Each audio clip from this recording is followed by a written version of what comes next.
Your Azure VM used to reach the internet magically, and very soon it won't. On September 30th, 2025, Microsoft is retiring default outbound access for new deployments.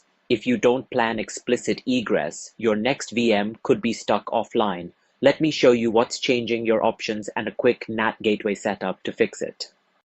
Hi, I'm Vikram. Welcome to TechCirrus-SG. I make practical, bite-sized cloud videos across Azure. If you like clear demos without fluff, hit that subscribe button and let's jump in. Let's understand first what was default outbound.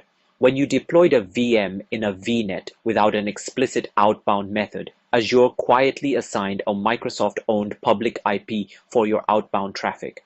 That's default outbound access. It's convenient, yes, but the IP isn't yours and can change, and you lose granular control.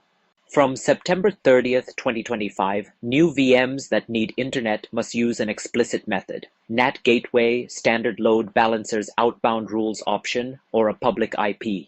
Existing VMs that already use default outbound will keep working, but Microsoft recommends migrating for reliability and control. Here are your choices and when to pick each one of them. NAT Gateway, my default for production. It scales, simple, gives you stable egress IPs. Pairs nicely with firewall for inspection. Standard load balancer, outbound rules. Use if you already have standard load balancer. Watch source NAT or SNAT, port consumption on high connection workloads. Public IP per VM, fastest to wire up, but increases exposure and security threat. It's better for DVARP test or tightly controlled hosts. Let's jump on a quick demo to deploy NAT Gateway. For this demo, I have already created a VM, which is connected to a subnet. This VM's public IP is 4.1.144.1998.60. Next, we'll create a NAT Gateway in the Azure portal. Assign a public IP or token, then associate it to the subnet that hosts the VM.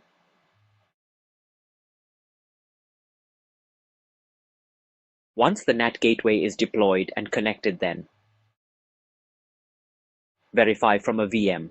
You can again go to whatismyipaddress.com to check the public IP LLP. The returned IP matches the NAT Gateway's public IP, that is 4.193.210.339.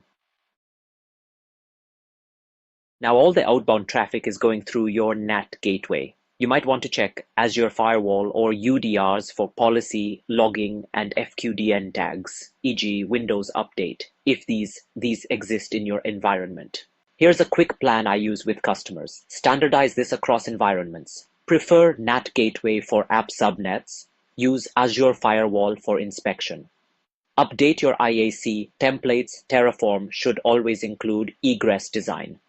Then test, validate egress IP, SNAT ports, and any allow lists.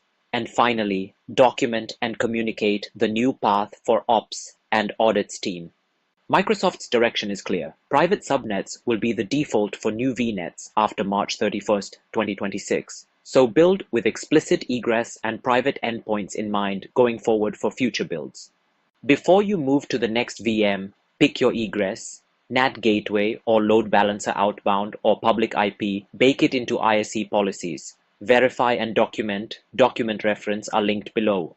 Drop a comment with your migration approach and subscribe to TechCirrus-SG for hands-on cloud builds. I'll see you in the next one.